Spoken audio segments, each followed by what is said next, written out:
Hey everybody, I'm Boogie, Honcho. and today we have a very special guest, the host of Jake's Take podcast, an up-and-coming sports podcast right now that's on the rise. Ladies and gentlemen, please welcome Jake from Jake's Take. Thanks so much, guys. How y'all doing? Hey, good morning, How you doing today? Pretty good. It's Memorial Day. It's nice out, so it's great. It's a great day. Yeah, so we wanted to do this as a bonus episode today, Jake, because the NBA playoffs are coming to a close. The finals are about to start in a couple days.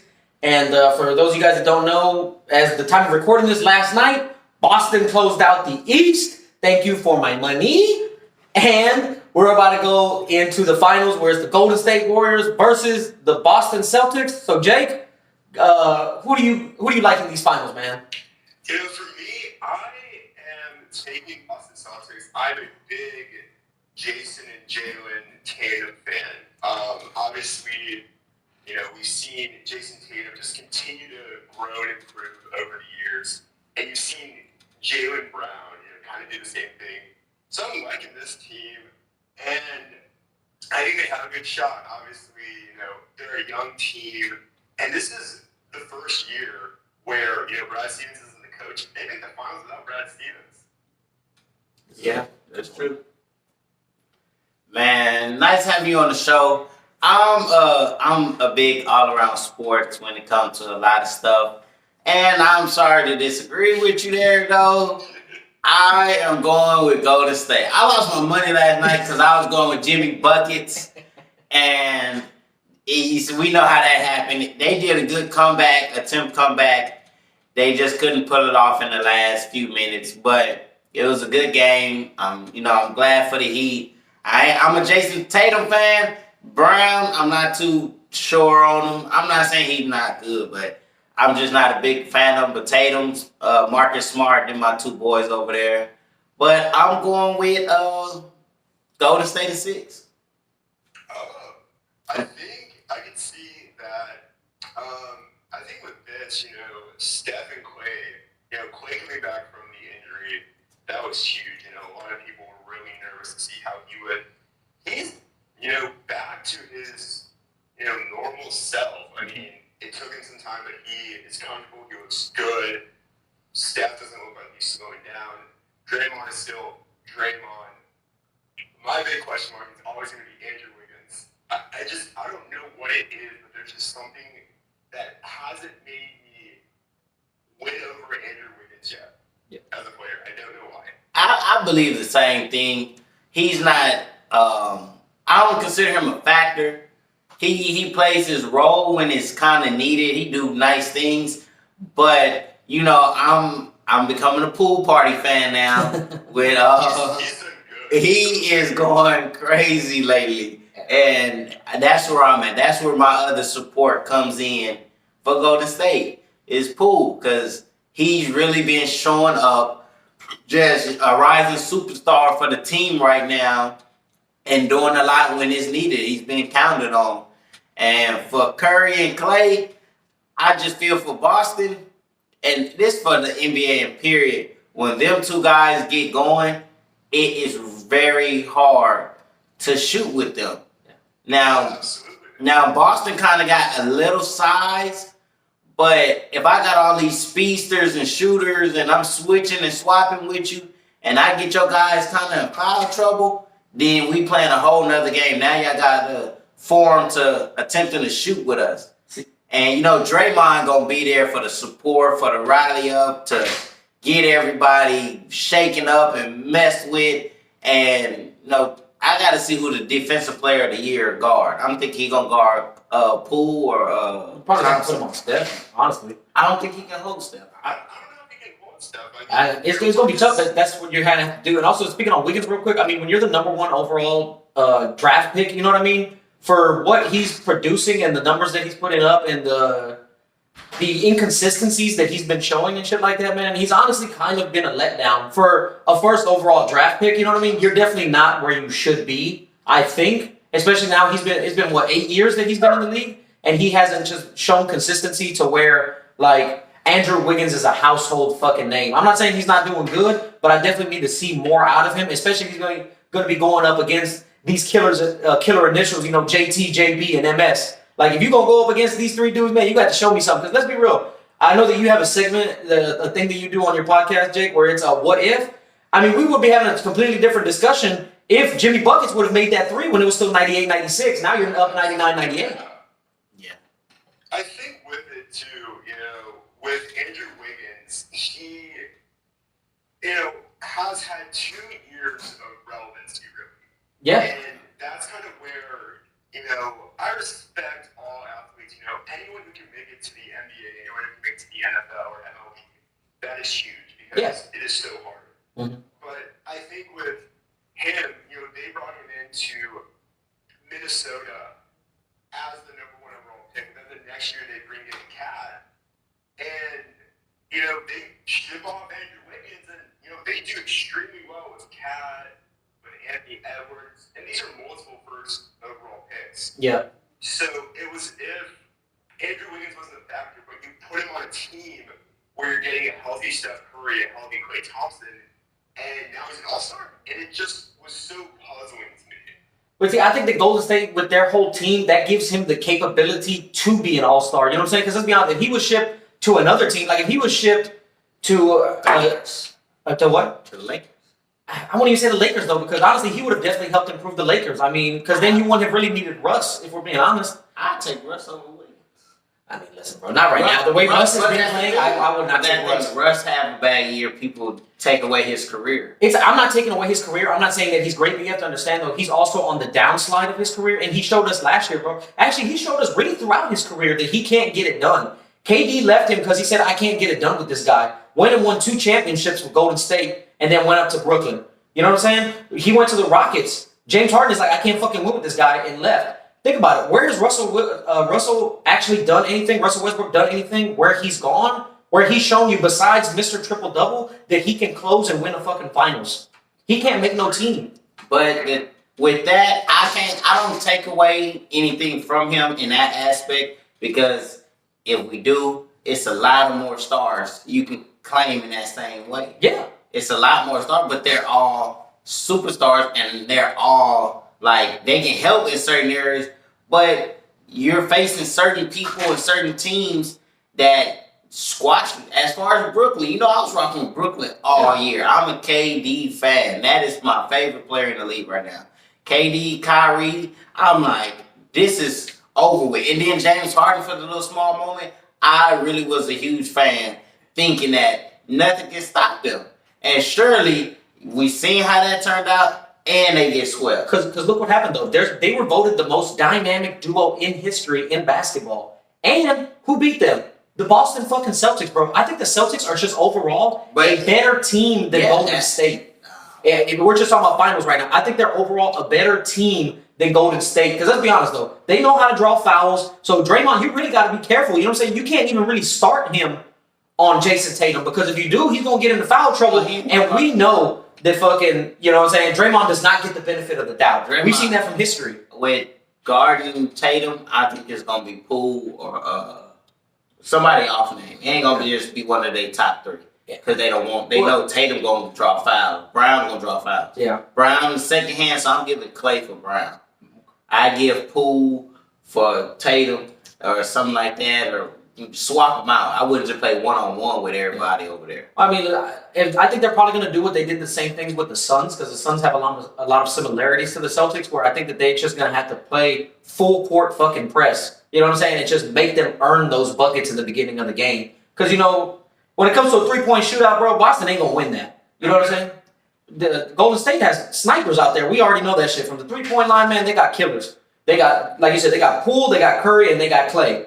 You know, so I mean, it's gonna be hard to stop the 3. But Boston has been shown to struggle when you put them on a full court press, man. They've been struggling to score points like that. That's what Miami's been putting on them, and they had to go all the way down to Game 7. That's what who did they just play in the round before?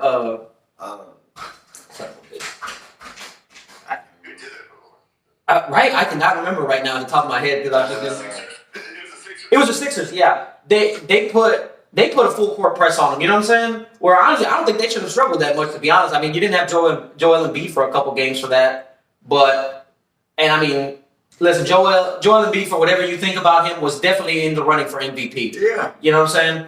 Because a lot of people say, "Oh, he's just a crybaby. There's no way he would have won." Like he was definitely a candidate. You know what I'm saying? But I mean, it is what it is. It's definitely going to be interesting to see how this plays out. I'm with you, Jake. I have Boston winning in 6 because I just think that they're overall the better team compared to Golden State. But Golden State has been to the dance before. These players has been there. They have the experience of they don't fold under these lights. You know what I mean? And that was a big concern because they were highlighting after the game at the ceremony how Al Horford went like 100 games or something. Yes, He never had a finals appearance. Like 140 something. And, Jason Tatum and Jalen Brown are still really young. Yep. So, having them there, Marcus Smart's young, Robert Williams is young. This is a really young team. This is the first year head coach. So, I mean, don't get me wrong, Ime Udoka getting your team to the finals in your first year after basically Brad Stevens surprises everyone and says, "Oh yeah, I'm taking Danny in his spot, and we're gonna hire, Ime Udoka." And he actually, I think, had a good chance of being coach of the year. Nothing against Monty Williams, but I feel like Ime next year could make a serious run for coach of the year. Oh yeah, definitely. I think so, man. I mean, he's shown a lot. You know what I'm saying? Which kind of actually brings me to an interesting topic. Speaking of coaching, the Lakers, huh? Yeah, They just hired a new coach. Milwaukee. Yeah, they just hired a new coach. Milwaukee's assistant. I was asking one of my friends yesterday. He said, we haven't seen a lot yet, but it also just kind of depends on how well he meshes with LeBron. And that's something that I thought, man, I can't believe those words actually can come out of our mouths to see how well a coach meshes with LeBron. But that's been his whole career, and I think that's funny. And I'm once again, me and my co-host, we don't agree on this, but I'm not a LeBron fan. Like, I don't take anything from the man's career. He's a stellar player, superstar. He's a great player all around. I just do not respect, not his game, but just the stuff that comes around his name at times. Oh, no, absolutely. When they built the Big Three in Miami, everyone was obsessing over LeBron. I'm still over here, I'm in high school, and I'm still obsessing over Dwayne Wade. Yeah. Been a big D-Wade fan since he got drafted. That was the year, you had Chris Paul drafted in the same round, Melo, LeBron, Chris Bosh. Here's Dwayne Wade out of Marquette. That was probably one of the best draft classes. Absolutely. Yeah, definitely. All of them are Hall of Fame. All of them are, besides Melo, rings, and they all pretty much did what they were supposed to do to come out that class. And I was with you. I'm a big Dwayne Wade, Sway Wade. I'm going for my boy. And I told people that, I said, man, Dwayne didn't need LeBron. He didn't. If I'm mistaken, I might be wrong, but we can check the stats on this, which I know I'm not wrong. Wade had a ring. He did. He won a ring. He won a ring with the glove. With Gary Payton. Yeah.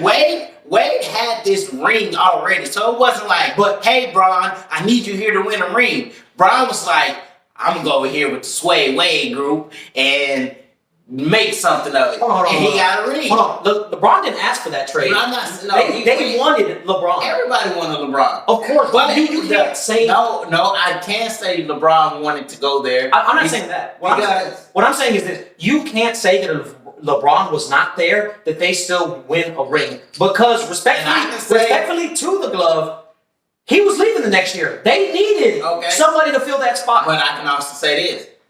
Without him going there, can you say he'll still have the rings he got? LeBron has been a part of three different teams where the coaches had no rings till he showed up.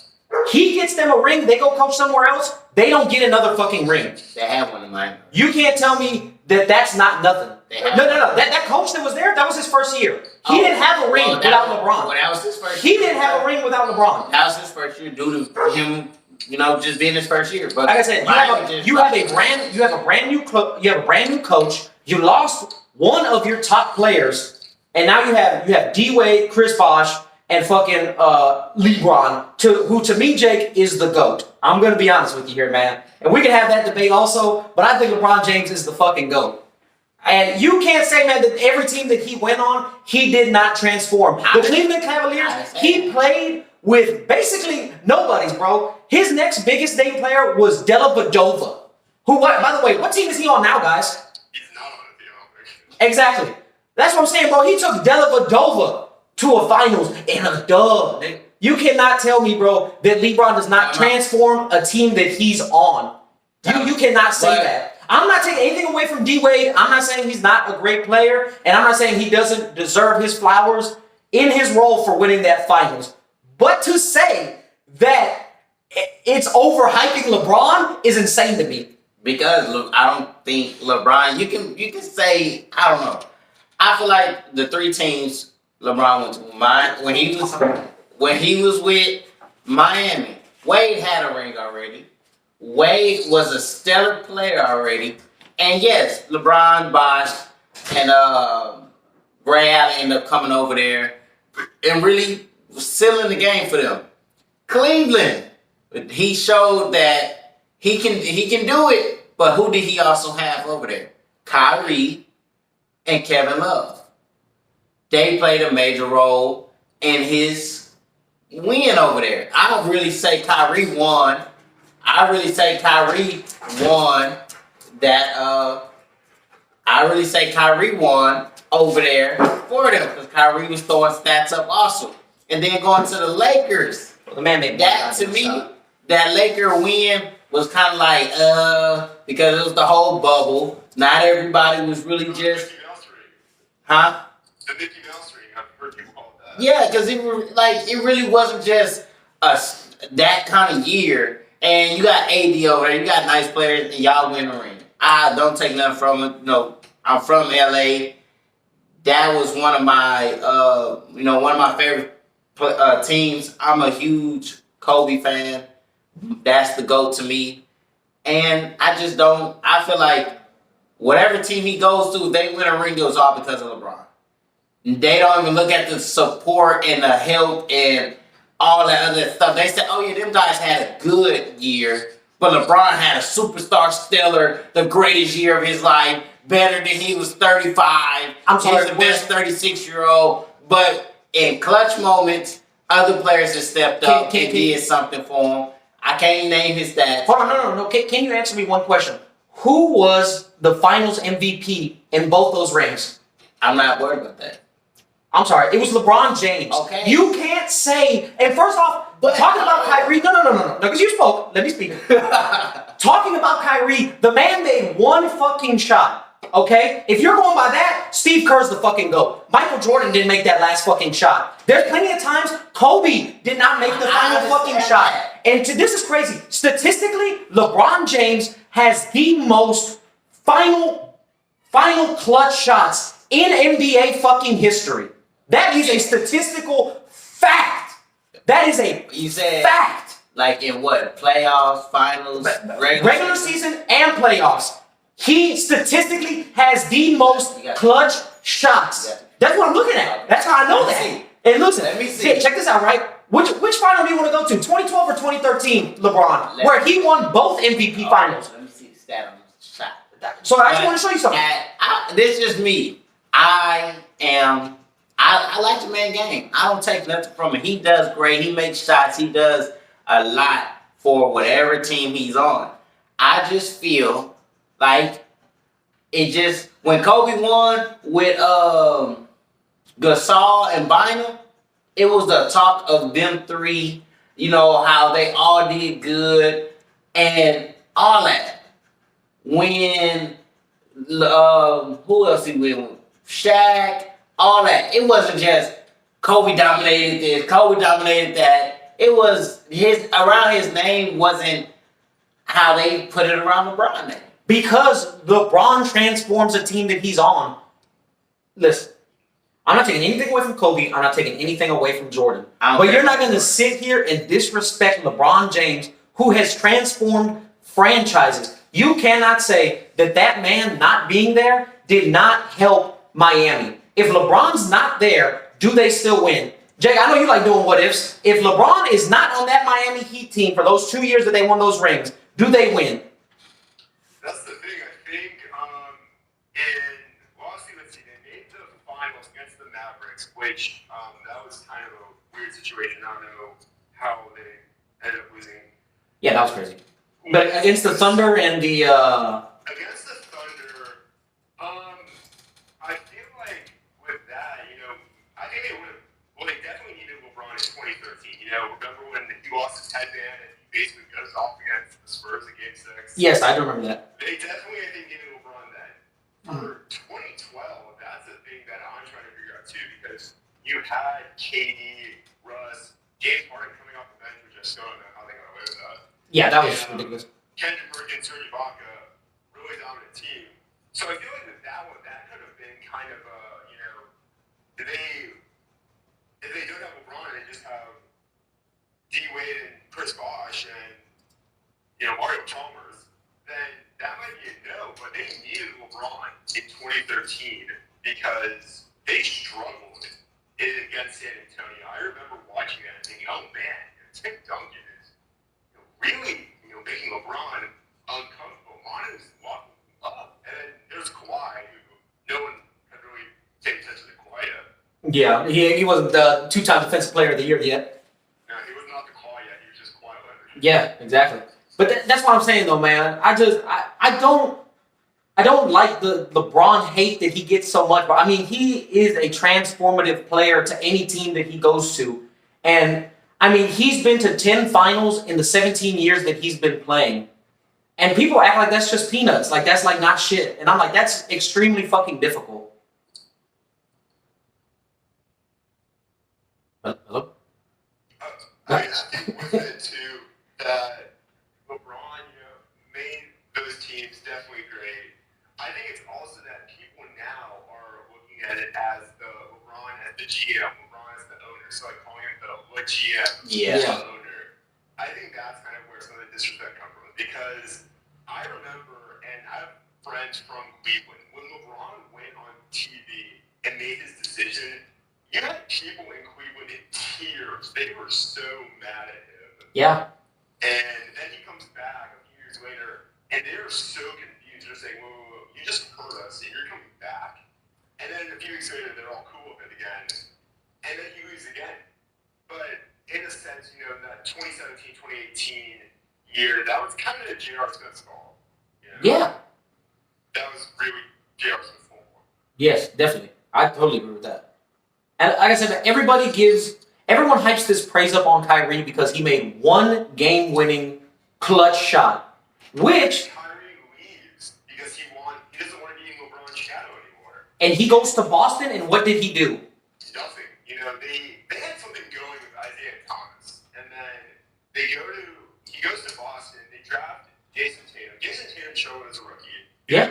You had your rookie struggles. Jaylen Brown wasn't, developed yet. Neither was Marcus Smart, and I think Scary Terry was there too. But Yes. he wasn't Scary Terry yet. He was just Terry Rozier. So you had this team, and Kyrie came in and was expected to, be this really big aspect, and then was born to hammer, and that just didn't happen. After he was there, 2 years? Yeah. And then he wants to go ring chasing.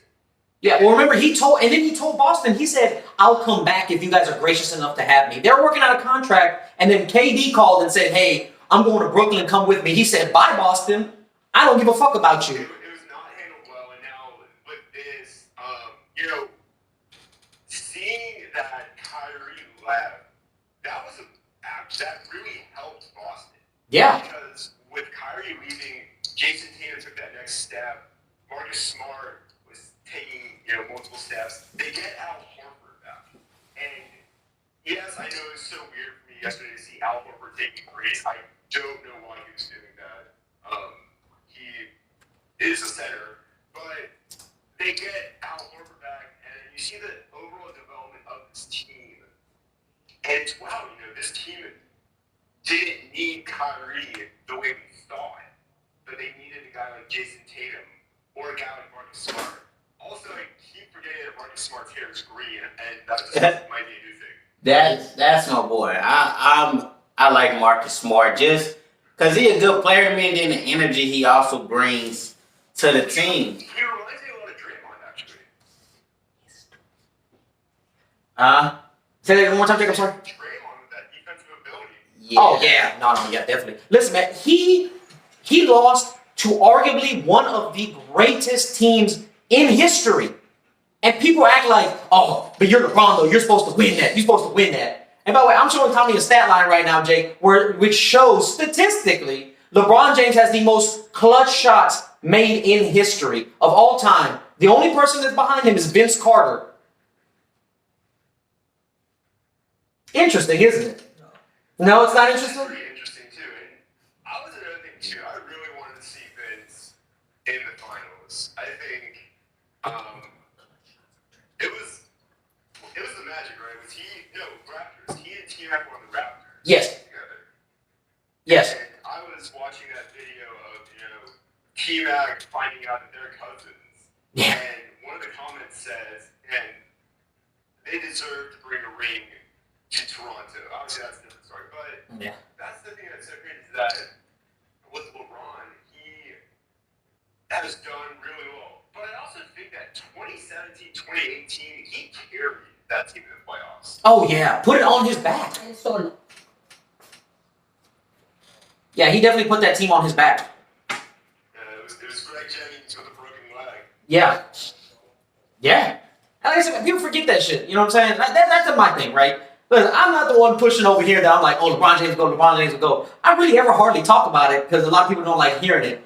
But when people start disrespecting LeBron, then I gotta speak up, man. Because they just act like my boy is a scrub. And I'm like, bro, you got drafted straight out of high school, #1 overall pick, transformed every franchise you fucking been to, came back to Cleveland, did not have to, came back because he said, I'm from fucking Ohio, I'm gonna get this team a ring, and did it. Fucking did it. How many times have people said, I'm gonna do something for this franchise? Kyrie, prime fucking example, I don't need LeBron. I can go to Boston and I can transform that fucking team. Did do a bitch ass thing. I'm sorry, you talking about the Lakers who were already winners before Kobe got there? Kobe did not transform the Lakers, bro. Kobe did not transform the Lakers. Here, I'm not even gonna leave.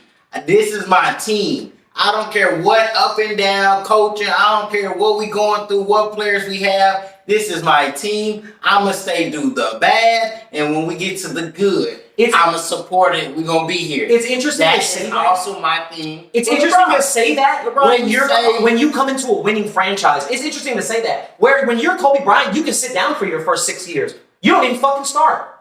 He didn't sit down for his first 6 years. He didn't do shit his first fucking 6 years. It only took 6 years to get a ring. Okay, and LeBron, how many years was he in the league when he won? 8. He came in a starter, right? He came in. He came in a starter, right? We said he came in a one. starter, right? 8.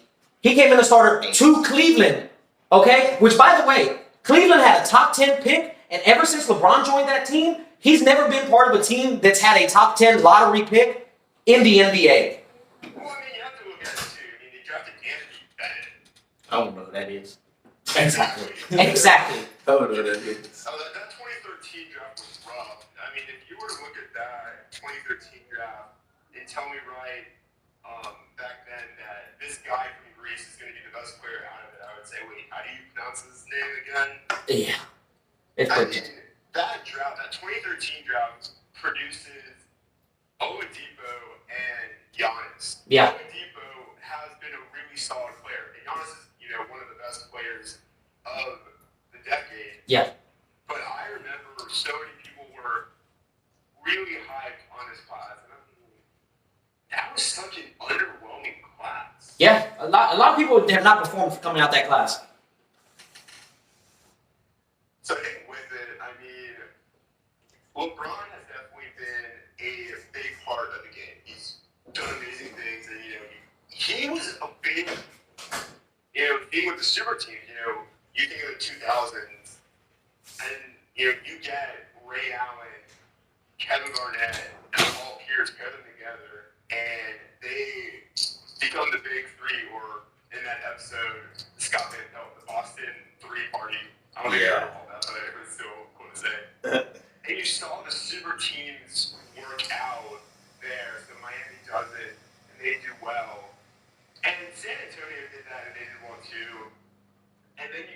Golden State with the depth of lineup.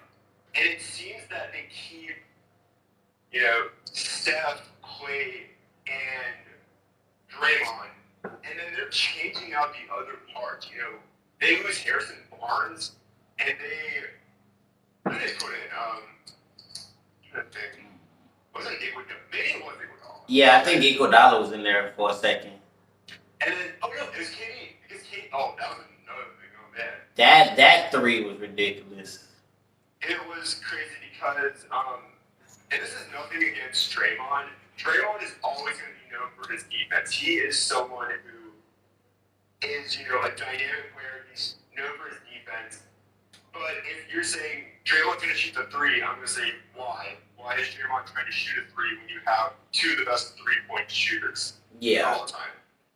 See, and for these past couple playoffs, I've been noticing that Draymond can be at the three-point line. Nobody's going to guard him because they know two things. He's really setting up for the play, and your percentage to hit this, I'm willing to go with just you miss it. Now, he makes some of them, yeah, but most of them, he's not even really going to take the shot. And I'll sit there and be like, Draymond, shoot the ball. Draymond, do something. And he's waiting for Curry, Clay, Poole, or somebody else to move around and get open before he takes the shot. So I'm okay. Like you said, his defense helps a lot. His energy helps a lot. And he can just see the court when it comes to them two, Clay and Curry. He can see them and know where they're going to be at. He'll throw the ball in the corner, and they still run into the corner. And they're going to catch and shoot. So that's just I'm all around right now Golden State. It's just hard for me. And I told Boogie this also. It's hard for me to say that some team is going to beat Golden State, which is in a 7. Which is why right now, Jake, I just want to interject real fast. Da-na-na, da-na-na. I have a Hold My Nuts update. I am taking Boston right now in the finals versus the Golden State Warriors for 5 Hold My Nuts. Are you down, Tommy? Sure. Yeah? You check on that? Okay, we got that. That is locked in, folks. So we have a segment here called Hold My Nuts where the loser has to buy bags of peanuts and is told to hold my nuts, Jake. So, Oh my god. yeah. So, you know what I'm saying? That's what happens out here in Block Talk, man. We got Hold My Nuts. So, I'm showing Tommy how all around LeBron is a better player than Kobe. Better rebounder, passer, thrower, shooter of the basketball, I'm sorry. The only thing that Kobe tops him on is free throw percentage, which that ain't gonna win you a game. Also, how terrible were the Lakers in 06 and 07 that Kobe had to be as dominant as he was because he didn't have anyone else. He was basically Luka Doncic, what he is right now. How he runs all these stat lines for the Mavericks because he has to, because he has no one else on that fucking team. That's true. I mean, they literally don't have anyone on Dallas besides Luka. They need a center, and people have been saying DeAndre Ayton to the Mavericks, and I'm thinking about that, saying, you saw that downfall that Phoenix had against Dallas, Exactly. and everyone turned on DeAndre Ayton so quickly after that game. Yeah. I mean, that's how fandom goes, though, man. You know what it is? That's why, like I said, everybody was so mad at LeBron when he left Cleveland, even though he came back and gave them a ring, and then when he decided to leave again, they were still mad at him. It's like, you can't ever make fans happy enough. I don't know. Well, I mean, I'm a New Orleans fan. There's only I'm sorry about that, player who has left New Orleans that I've genuinely been mad at, and that was Anthony Davis. I was going to say, you guys lost CP3 and AD. To go see them go do better in different franchises. As a Pelicans fan, does that sting a little bit, honestly? It definitely stings a little bit, but the thing with Chris Paul is that he still, has a special place in his heart. For New Orleans, yeah. And, he, mentions how much he loves it, and he and Willie Green are boys. Yeah. Willie Green is a dark horse candidate for Coach of the Year, in my opinion, next year. And then, with Anthony Davis, I know it was about who are we going to surround him with, but Anthony Davis also hurt a lot. Yeah, I mean, honestly, I think that was kind of a good let go for you guys because Anthony Davis hasn't shown since his last year of college that he can stay healthy for a full season. No, he hasn't. So I think with it, losing Anthony Davis, that definitely stung. I mean, when he was coming out of that last game with that's all points, that just riled me up. But I think, actually, in my opinion, when the Pelicans traded away Drew, that stung more than anything. Because basically, they got such a downgrade in Eric Bledsoe for Drew Holiday. Yeah, that was definitely a letdown. It was a letdown, and then, that 2020-21 season, Stan Van Gundy, that was just not a good hire. And I think with it, too, we traded Josh Hart for CJ McCollum this year, and CJ did really well for us. Now, the question on everyone's mind is Zion going to play? And he's going to show up in shape, man. He's got the same problem Luka does. They just do not take good care of their bodies. And especially when you're that fucking big, let's be honest, you have to take care of yourself because we've seen it plenty of times. Like people talk about Shaq. People forget, when Shaq was playing, Shaq was a phenom. All-around, great-around athlete, and he took great care of his fucking body, which is why he was able to last so long. And he's mentioned it, too, with him and Charles Barkley. Yeah. But you also look at, the other players on that team. You have Brandon Ingram, who I think maybe took 3 days off and he's back in the gym practicing his shot with Fred Vinson. Yeah. And you have these players who are staying really active and, conditioning. And I mean, we all remember seeing Jimmy Butler, exhausted when he's laying down. That's not a lack of conditioning. Jimmy Butler conditions. Yeah. That's just him playing basically 50 minutes a game. Yeah. And having to play that is the thing, you know what I mean? I don't know why people would kind of shit on the big three type things, but it's been proven that you need to have more than just one player on your team to be a steady winner. You know what I mean? Be able to actually compete in the finals and win.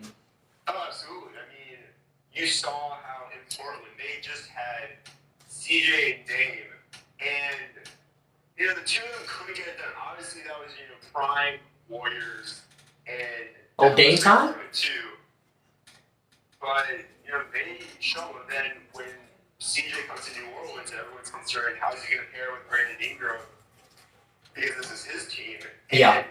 They flourish, and now it's okay. How are the two of them going to pair with a kid who's 21? Yeah. Yeah, I think the chemistry definitely has a big part to do with it. And you bring in again. I'm not trying to shit on Russell Westbrook here, but he's just kind of been shown, man. When he comes into teams, he kind of sort of causes problems because he's a real me player, and you do have to worry about that when you bring somebody like that into your franchise. No, absolutely. I mean, you have to bring people who are passionate about team chemistry and growth. And I'm not saying that the '90s Bulls weren't all about that, but you had Scotty and MJ, and basically those two, it was you need to make sure you connect with them. Because we saw The Last Dance and saw how, I think it was a good coach, they, despised them. No, we do not want this scrub on our team. Yeah. Yeah. Listen, Jake, you bring up a lot of good points here, man. I'm gonna be honest with you, man. I'm really, so I just want to ask you. We didn't ask you, man. Who do you think is the GOAT when it comes to basketball, Jake? I think that's really a tough one. I mean, obviously, I'm a huge MJ fan. I think he set a great standard. He played defense. He was an all-around great shooter, and he did well. And he, overcame so much. I know people will say, well, he retired and he unretired, and he had Scotty. So I still think it's MJ for sure. But I mean, I've always been impressed with Kobe's play. Kobe without Shaq. I know the 2012 team where they tried to bring in Steve Nash and when they brought in Dwight Howard didn't work. But I think with my good discussion, I think it's got to be MJ. I know a lot of people say that, but I saw a lot from him, and I don't see a lot of guards aside from Marcus Smart play defense like MJ did. Because Marcus Smart was one of the most recent guard in ever, 20 years before someone else was the guard who won the defensive player of the year. Yeah. Yeah, like I said, I know it's definitely. This is my thing. I think that the GOAT conversation is very fluid because let's be honest. Because you can make a point that Dr. J was the GOAT of his time. And then came Michael Jordan. And like I said, right now, currently, we have LeBron, who I think right now currently is the GOAT. And eventually there'll be somebody who surpasses him. Not only probably in statistics or in play, but the game just evolves. And I think a lot of people don't take that into consideration. So I think that like the GOAT isn't as stagnant as some people would like to make the conversation. Where I just think, to me currently right now, and also, I know that we're all younger guys, I also didn't see MJ play. You know what I'm saying? I mean, a lot of us were just, I was born in 93. You know what I'm saying? So I was born in like the height of the Rockets. And then MJ came back. So it's like, I don't really know. I didn't actually see him play. So I think that's why I'm more impressed by LeBron. But I just think it's something to take into consideration. No, definitely. I think LeBron is a great player. I think he's done great things. Obviously doing his promise to Cleveland, and he has definitely been a big revelation for the game. But I also think, too, that it comes down now to, I guess, this decade of movement, and that is nothing against LeBron, but when you hear that phrase come out, you're thinking, wait, did that exist in the 90s? Yeah, I was just thinking that it was like a lot of stats or things like that. It's hard for me to kind of go by at certain times. I'm not saying stats, are trash, but back in the 90s, 80s, 90s, it was a lot of stats that wasn't, up there or made up, and the criteria of players was different. So, like he said, it's just how the NBA is at the moment and who's around. Because, like he said, I didn't watch Jordan. I started watching basketball when Kobe was drafted. So I don't know too much of Jordan. I watch his highlights and stuff like that, but actually watching games, watch how he played in games, I wasn't able to see that. Kobe was my introduction to it, and what the Lakers were, and I enjoyed it. Then comes LeBron and all the players that surrounded the league when LeBron came. Now, LeBron's been so dominant, yes, but it's also a lot of other players that have played less roles, as far as I can say, towards as LeBron, that I'm big fans of. Like I say, Dwayne Wade. Loved the man, loved him all the way. Was a big fan of his. And people don't talk about the Spurs too much, but that whole Spurs team. Who doesn't talk about the championship Spurs? Nobody. What you mean? It is Who rare. doesn't talk about Monty Ginobili, Tony Parker, and Tim Duncan? Now, when we speak of NBA, the Spurs are nothing. Now, I'm saying like now, but also when people say championship teams, they don't think of, like, it's hard when people don't say the Spurs. People will be like Miami, Kobe, all these other stuff. You have to think about it. It's the same thing that, like, so we're Rockets fans, Jake. It's the same thing. Nobody talks about the Rockets anymore because, though, you have to think about it. It was, I don't want to say so long ago because it's not like it was forever ago, but people are a now type of thing. So it's like, listen, it's not what have you done for me, it's what have you done for me lately. And lately, the Spurs have been not so great as they used to. Just like the Rockets. You know what I mean? The last time the Rockets were talking about was when Harden was on the team and Russ was there and we had a chance to go to the finals. You know what I'm saying? But since then, nobody brings them up either. Yeah, that's what I'm saying. That's just how it is with them. But it's a lot of, people who've done so much that's just not spoken of. And it's just crazy to me. But I'm a big, I don't know, LeBron, you got it, man. Congratulations on everything you're doing. We love But it. hey, don't wait for your son. Just go ahead and leave. Nah, man, don't do that to him, man. Bronny gonna be there in 2 years, though. Yeah, okay. But my thing is, LeBron, you asked for all these people, bro. No, he didn't. Yes, he did. No, I said yes, he did. I said yes, he did. It's his fault. You asked for all these people that's over in the Lakers. Yes. You go get all these aged, washed up. Not saying they just horrible, but you get all this.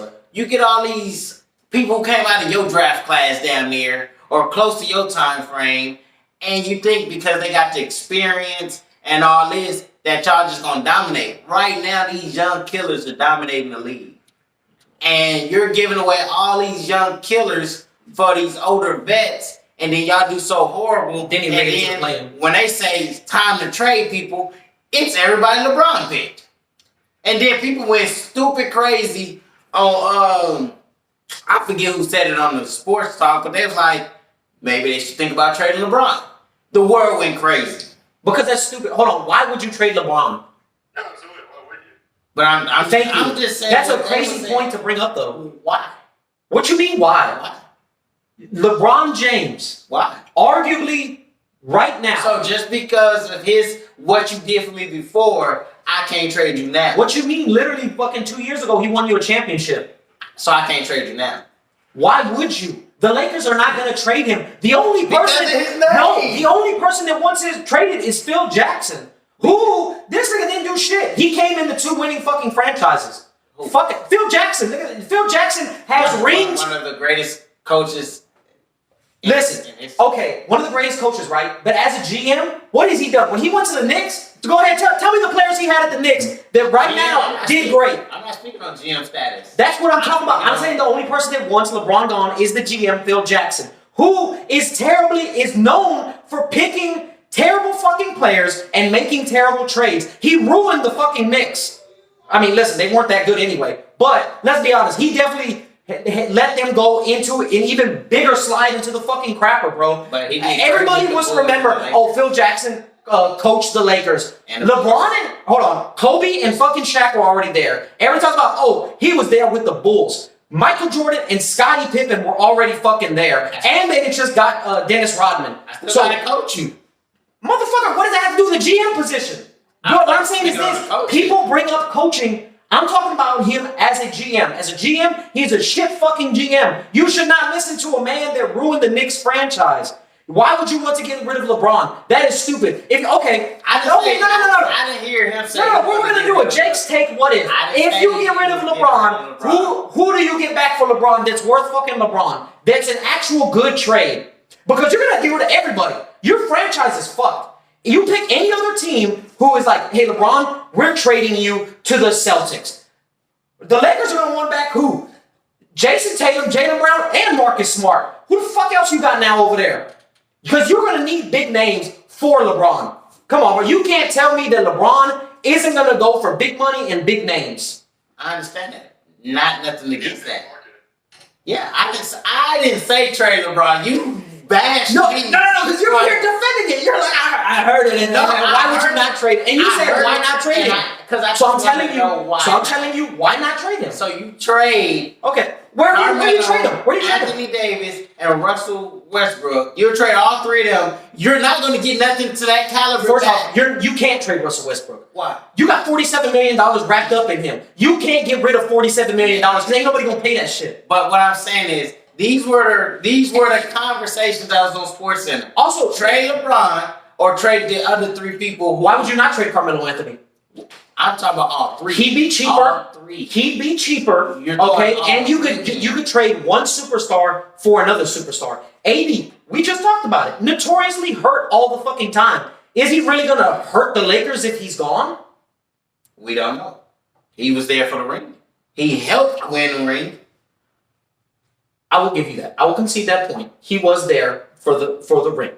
And yes, did he play a role? Yes. What role did he play last year? Besides riding the goddamn bench. What role did any of them play last year? What you mean? None of them made the playoffs. They didn't make the playoffs. They did So not make the therefore, playoffs. nobody did a good role to me. Good role. But what I'm saying is this though. Comparing LeBron to AD, Russ, and Carmelo Anthony, as far as trade value goes, they are not on the same level. I never said They're nowhere anything. near the same level. I never said anything about trade value. But you just said, to you, it's crazy to trade those three players. Why not? What's the difference? You trading them three is equivalent to you trading LeBron. Is it? Yes. Jake, I'll let you take that one because that's just insane to me. Is that the same to you? If you were trading LeBron, If you was trading Carmelo, Westbrook, and Anthony Davis, I feel like that's the same equivalent to trading LeBron. I feel like when you put them all together and they all have chemistry with LeBron, it does come, I think, close to that level because, you look at he's healthy, what Russ can do by himself, and what Melo can do by themselves. But I think with it too, you have to take into account Melo's age, Russ's struggles, and AD's health. And Russ's cap hit, because he is owed $47 million. Oh, no, absolutely. So I think with it, I can see all three of them combined, they could be, on the same tier as LeBron when they're all healthy. But it's also, they have that chemistry too, because Melo and LeBron are boys. They've been boys since the draft. Yeah. And it's, Melo, Chris Bosh, D-Wade, CP3, and LeBron. Like, those five are inseparable. I mean, everyone remembers when, was when LeBron was in Miami. But, those five are inseparable. And I think there was talks, too, about maybe Chris Paul wanting to join LeBron, maybe in Cleveland. And you remember when they brought D-Wade to Cleveland? Yeah. Yeah, for the same thing. Yeah, for a hot minute. But they sent him back to Miami. And Yeah.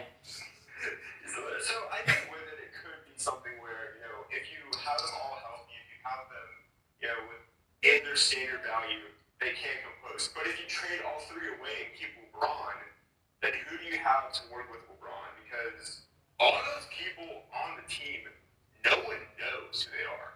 Yeah. Look, I just think the Lakers are in a shitty situation altogether. Because you're really kind of stuck with these big cap hits, these big names, and you're really not going to be able to get a lot back because of how they played last year. Like I said, Russ is having struggles, and he's owed a lot of money. Like I said, Carmelo Anthony is aging, which you have to take into account, same way that you got to take that into account for LeBron. And like I said, AD hasn't had a full season played yet since that last year of college. So that's also something that other teams are going to take into account. And now you have a brand new first-year head coach. There's a lot of things going against the Lakers, which I think that there might actually, I don't want to say going to be in trouble next year, but it's definitely going to be difficult to see them digging themselves out of this next year.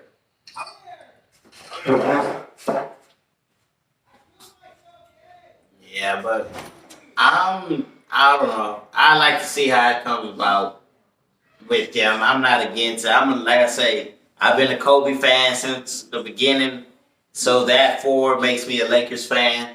I don't know. I felt like they shouldn't even got LeBron. That's just my opinion on it. But hey, you brought us a ring. I'm not tripping. Add it to the stats, so I'm good on that one. But So, real quick, I want to do a quick shift to the NFL upcoming season. Jake, is that all right with you, man? Yeah, absolutely. All right. We'll just do a quick little 20, 15 minutes real quick. I know you have things that you have to do later today. So, you are a Saints fan. So, I just kind of want to get your prediction real quick for the NFC South and where you think the Saints will rank. If you could just give me a 1, 2, 3, 4 for the NFC South real quick. Yeah, I think with, if this is before Tom Brady's 40-day retirement didn't last, I would say first. Right now, I feel like the Saints are going to be around that second, maybe first. I mean, getting Jarvis Landry, getting the Honey Badger, getting Chris Olave in the draft, I think that can really help. And Dennis Allen is a pretty good coach. I know that people are going to, give him grief for his time in Oakland, but he also kept that whole staff together. He moves up to coach, and everyone stays. Yeah. Like, no one left. So him keeping that shows, a lot that people might not see. And then he still has like that defensive anchor. He has Marshawn, he has Cam Jordan, and he has DeMario Davis. So like those three are some of those dominant players. So I think one or two. I definitely think there are going to be some games where they struggle. We don't know what's going to happen with Alvin Kamara after he had his battery charge in Vegas. We don't. I know a lot of people forgot about that. We don't know what's going to happen with Michael Thomas because he didn't play last year. Yeah, that's definitely going to be a big factor to see if Michael Thomas is still Michael Thomas. So, stuff like that, it's kind of just, you have to see how things go. And you lose Teron Armstead to the Dolphins. Basically, I think they just gave Teron Armstead a blank check. Yeah. And the Saints said, yeah, we can't compete with that. Yeah. Because they had no cap. But, you return a lot of your offensive linemen. You just drafted a guy who's going to basically take over for Terron Armstead. And you also lose Marcus Williams, but you replace it with Marcus Smith. I don't know. I feel like that might be kind of a downgrade on paper because you take one Marcus and replace him with another Marcus. Yeah. But I think right now I can see them, I feel like I can see them battling with Tampa Bay for 1 and 2. But didn't the Bucks lose a lot of good players too? No, actually, I think they actually got most of their players back. I know that they for sure lost the coach, but honestly, as far as like the big name players, most of them came back. Yeah. Yeah, I know that Chris Godwin, that's another thing too. We got to see how Chris Godwin recovers because he got injured with 2 seasons. Yeah. And then we don't know the status of Gronk. Yeah. And I mean, they returned most of their defense too. I think there was one player that they might have lost from the secondary, but I mean, they returned like Antoine Winfield too, so that's a big return. So I think the Saints are going to hover between 1 and 2. I feel like 1 week they'll look like super dominant, and another week it's just going to be me just being super confused at what. Well, you're telling me Carolina won't make the leap, Jake? With Sam Darnold as their quarterback? What? It depends on the health of Christian McCaffrey. Yeah. That's a big part of it. Listen, man, if you got Sam Darnold as your quarterback, you ain't doing the bitch ass thing. I'm sorry to give that to them, but they can't do shit with him, bro. I'm sorry. Sammy the Savior ain't saving shit. Oh, no, he's not. You got a better chance of Clark Kent coming to real life and saving you. Thought that their mascot was a bear. I still can't believe that. That's What's wild. a bear doing? Yeah. Yeah. He's a fucking idiot. With the Falcons, oh man, no one has had a harder offseason than the Falcons. I mean, listen, they're losing everybody. You lost Matt Ryan to the Colts. Yeah, they traded Matt Ryan to the Colts. Calvin Ridley got suspended for a full season. Yeah.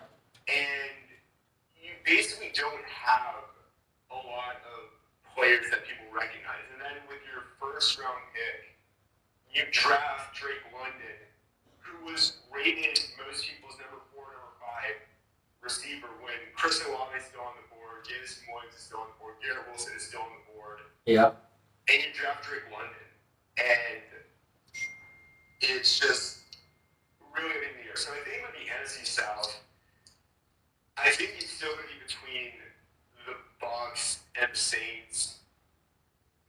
Maybe, something will click with the Falcons, but I haven't seen Marcus Mariota play a full season since he got replaced by Ryan Tannehill. Yeah. And I mean, I'll be honest, man. It's I definitely think it's going to be the Bucks and the Saints battling for supremacy. I think it'll be interesting to see this new head coach at the Bucks because now that you don't have this bombs away offense, that'll definitely be interesting to see how that goes. And then the only thing that's going to work against Dennis Allen is he's going to be compared to Sean Payton.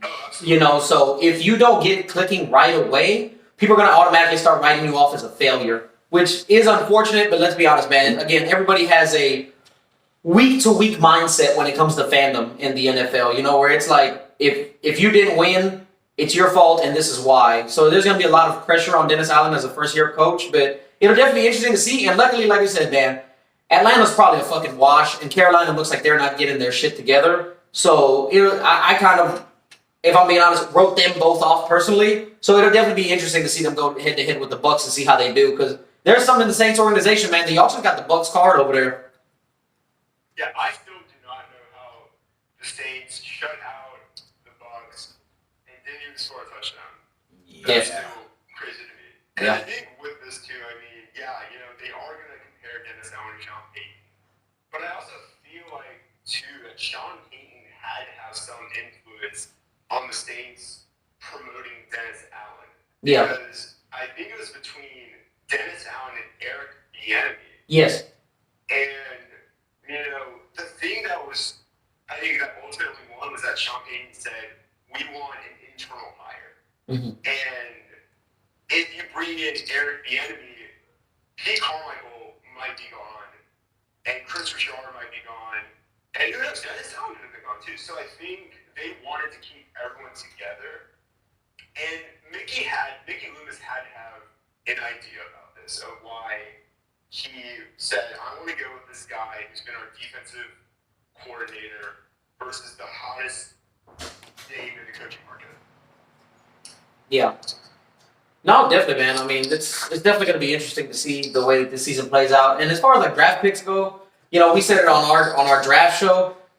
Unfortunately, you can never really know who's going to do what. Where it's like you're really just kind of hoping on promise that they transfer over well from college to the pros, and that, you know, let's be honest, the injury gods sometimes are very iffy and picky on what they do, and sometimes late round draft picks, you know, per Tom Brady, tend to be, you know, potential GOATs later on in their future, and there's sometimes first round draft picks that ends up, you know, being washes. Yeah, I mean, just ask the Patriots. You know, in 2019, they draft N'Keal Harry when A.J. Brown is still on the board, when DK's still on the board. Yeah. And there was an interview where A.J. Brown was convinced he was going to be drafted by the Patriots, and I haven't seen N'Keal do anything.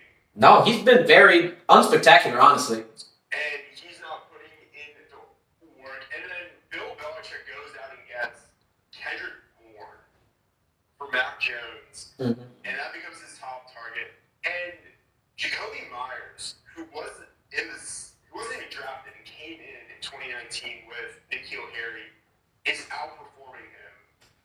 Nelson Aguilar can't hold on to anything. How about say butter sticks for hands over there? was you know, outperforming him. So, and they've been saying, yeah, you know, N'Keal Harry's been working really hard since the show. I haven't seen anything from him. You have a young quarterback who, you know, needs athletic young wide receivers, and he doesn't have that person who has, you know, taken the next step. And you had to bring in Kendrick Bourne to be your number one receiver, and you had to bring in Nelson Aguilar, two really good tight ends, and then you wasted a first round pick, and now the talk is Bill Belichick can't draft receivers. Yeah. I mean, hey, that's the thing. Like I said, you're praised when you pick somebody late and they turn out to be, you know, gold, and you're just shit on if you think that you're picking a diamond and it turns out that you just picked out gold. And I mean, like I said, that's the way the NFL. What the Saints did when they picked Marcus Colston out of Hofstra. Yeah. And then, you know, he comes out and becomes Drew Brees' top weapon. So, it's, yes, I mean, you have a point. You know, you're praised when you make that pick and it works, but you are, you know, run through the ringer when you make a first round pick and it doesn't work. Yeah. Well, hey, Jake, I wanted to thank you for joining us for this bonus episode, man, that we're doing. Thanks so much for having me. No, definitely. It was a lot of fun. You're obviously very knowledgeable about the NBA and the NFL. I know you also are very knowledgeable on MLB, where we lack a little bit, so I kind of wanted to stay away from it, if I'm being honest. I'm a cursory Astros fan. Like, don't get me wrong, I love the Astros, but I honestly don't start paying attention until like October. Yeah, the playoffs when that's when I lock in. But you know, maybe we'll have you back whenever we're about to do the run for October. You know what I'm saying? Yeah, get a good baseball breakdown. Yeah. So I will get in contact with you after we hang up on this, man. And I just want to thank you so much again for being a guest. You've been great. You want to go ahead and shout out your social medias and your podcast for everybody? Yeah, absolutely. You know, you can find this on Anchor, Apple, Spotify, Jake's Take Podcast. We're on Instagram, Facebook, and Twitter. All Jake's Take Podcasts. We get out episodes every Tuesday and Friday. We cover Southern teams in the small market. So if you're interested in that stuff, you can check us out. And we'll start having some guests on the show too. So I'm excited, and I'm super grateful that I got to be here with y'all and learn a lot from y'all. I mean, this is fun. Definitely had a lot of fun talking about this. Thank you, man. I appreciate it. We try to make sure we have a good time with our guests. Also, so all of our guests, we make sure to make them a custom one-of-one Block Talk shirt, man. So off the podcast, I'll get an address from you, P.O. Box or whatever, so we can send you a shirt, man, to let you know how grateful we are, bro. Yeah, that sounds great. I'm excited. Perfect, man. Well, hey, thank you so much, ladies and gentlemen. Jake from Jake's Take. Make sure to give him a like, follow, subscribe to the podcast, hit the little bell, all that jazz. And make sure you do it for our podcast too, man. It really helps with the algorithm. 5-star review, leave a nice comment and stuff like that. Like us on YouTube, subscribe, all that jazz, man. And let him know how he ain't shit. Yeah, let me know I ain't shit, because I love hearing it. Because I already know I ain't shit. So. He's crazy. Yeah, it's all right, man. Listen, hit me with the misogyny. I don't know what the fuck I'm talking about. Hit me with all that good jazz. Now it's gonna be we don't know sports. Now it's gonna be we don't know sports, bro. Until Boston wins, and then I'm gonna look like a champion. Listen, just be ready to hold my nuts. That's all I'm saying. Yeah. All right. All right, Jay. All right, Jake. Thank you so much, brother. This was so much fun, man. I'll hit you up right now. Get that address from me, bro. Sounds good. Thanks so much, guys. Perfect. Yeah. All right.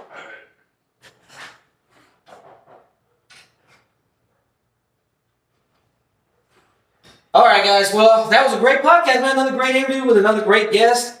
Very knowledgeable. God, I'm gonna. I don't think I he's didn't know very knowledgeable. how you got so deep in that I shit. understand, but he still said Boston.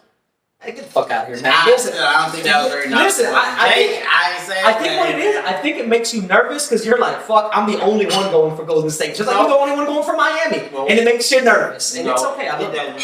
Anyway, listen, to wrap this up, just some quick housekeeping notes. As you can see from Tommy's neck, if you go ahead and pull that thing on out, you know what I'm saying? Block Talk has an official new sponsor with the episode that's coming out later this week with Gallo, El Cochino Chingon. Make sure to give that a listen. We now have a new jewelry sponsor. That's why we out here glistening. You know what I'm saying? They have bracelets, rings, Cuban chains, pendants, all types of stuff for men and women. And listening to this show, if you put in the code BLOCKDOWN,